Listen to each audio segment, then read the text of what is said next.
स्वामीने छत्रपती शिवाजी महाराजांची दैवत आहे ते.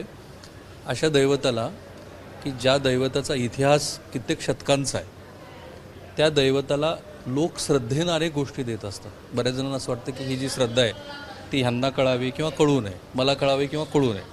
आणि म्हणून ज्या वेळेला 2009 ते 2018 या काळात इथल्या अलंकाराची मोजदाद झाली, त्यानंतर ती झालेली नव्हती वेगवेगळ्या कारणामुळं. पण आता ती मोजदाद होती आणि बघा ना, महाराष्ट्रातले, कर्नाटकातले, आंध्र प्रदेशमधले जे भाविक आहेत ते आई जगदंबेच्या चरणी काय काय अर्पण करतात. आता महंत मला सांगत होते काही असू शकतं महंत त्याच्यामध्ये,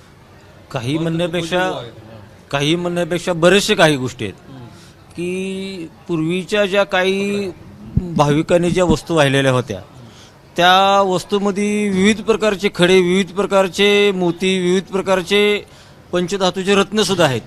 आणि आता आम्ही मंदिर संस्थांनी 2009 ते 2018